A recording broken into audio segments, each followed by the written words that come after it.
भारत का कृषि क्षेत्र इन दिनों अल नीनो के कारण खरीफ की फसलों पर पड़ सकने वाले असर को लेकर चर्चा में है। संयुक्त राष्ट्र की संस्था FAO ने अल नीनो को लेकर बड़ी जानकारी शेयर करते हुए दुनिया में अल नीनो के प्रारंभिक चरण के शुरू हो जाने की बात कही है और FAO ने इस भौगोलिक प्रभाव के कारण भारत में गर्मियों का मानसून कमजोर पड़ सकने का अनुमान भी लगाया है। अब इन्हीं चर्चाओं के बीच कृषि विशेषज्ञों ने देश की फूड सिक्योरिटी को मजबूत करने और खेती को बेहतर बनाने तथा क्लाइमेट चेंज के बढ़ते दबाव का सामना करने के मद्देनजर किसानों तक क्लाइमेट रेजिलिएंट और हेल्दी चावल की किस्में पहुंचाने में तेजी लाने पर जोर दिया है। राजधानी दिल्ली में आयोजित सीड एक्सेलरेटर मीट 3.0 का आयोजन International Rice Research Institute, Indian Council of Agricultural Research, Indian Institute of Rice Research और Ministry of Agriculture and Farmers Welfare Bharat सरकार द्वारा आयोजित किया गया, जहां कृषि विशेषज्ञों ने इस बारे में अपील की। बता दें कि इस आयोजन में रिसर्चर्स, सरकारी एजेंसियों, बीज कंपनियों,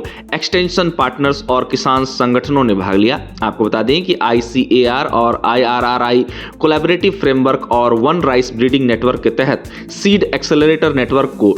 2024 में लॉन्च किया गया था। इसका उद्देश्य सीड स्केलिंग सिस्टम को मजबूत करना, वैरायटी डेवलपमेंट में तेजी लाना और ब्रीडिंग इनोवेशन को किसानों द्वारा अपनाने के बीच के अंतर को कम करना है। सीड एक्सेलरेटर नेटवर्क की को कन्वीनर के तौर पर IRRI में सीड सिस्टम की लीड और अंतरिम country manager India doctor Swati Nayak ने कहा कि ये फोरम पब्लिक और private seed system stakeholders को नए चावल जेनेटिक्स के ऑन फॉर्म वैलिडेशन से मिले सबूत शेयर करने, सीड डिलीवरी सिस्टम को मजबूत करने और किसानों तक बेहतर वैरायटी तेजी से पहुंचाने के लिए जरूरी पार्टनरशिप बनाने के लिए एक प्लेटफॉर्म देता है। साथ ही उन्होंने कहा कि एक अच्छी मॉडर्न वैरायटी डेवलप करना ही केवल काफी नहीं है। उन्होंने कहा कि जब तक ये किसानों तक जल्दी और बड़े पैमाने पर नहीं पहुंचती, तब तक रोजी रोटी, फूड सिक्योरिटी और क्लाइमेट रेजिलियंस पर इसका संभावित असर महसूस नहीं किया जा सकता। इस आयोजन के दौरान चावल में तेजी से विभिन्न प्रकार के बदलाव की आवश्यकता पर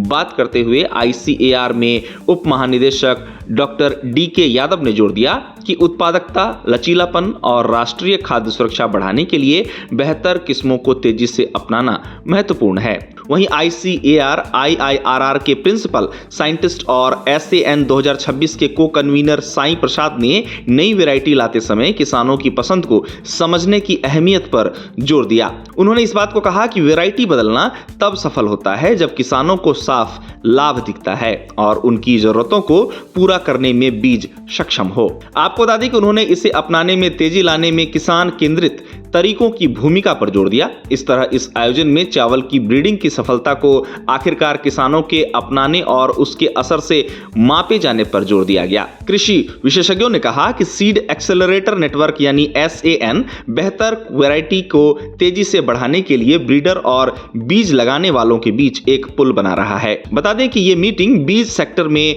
पार्टनरशिप को मजबूत करने की अपील के साथ समाप्त हुई, ताकि चावल की अच्छी किस्में ब्रीडिंग प्रोग्राम से किसानों के खेतों तक तेजी से पहुंच सके। गौरतलब है कि भारत वर्तमान में चावल के मामले में दुनिया का सबसे बड़ा उत्पादक और निर्यातक देश है। साथ ही ताजा खबर यह है कि 1 जून 2026 तक भारत का सेंट्रल पूल में खाद्यान्न भंडार बढ़कर रिकॉर्ड 12.26 करोड़ टन पर पहुंच गया है, जो कि भारत के एक साल के चावल खपत के बराबर है। इस रिकॉर्ड खाद्यान्न भंडार को देश की खाद्य सुरक्षा सुनिश्चित करने में अहम भूमिका निभाने वाला बताया जा रहा है, खासकर वर्तमान में अल नीनो के कारण खरीफ फसलों का उत्पादन प्रभावित होने की आशंका के बीच।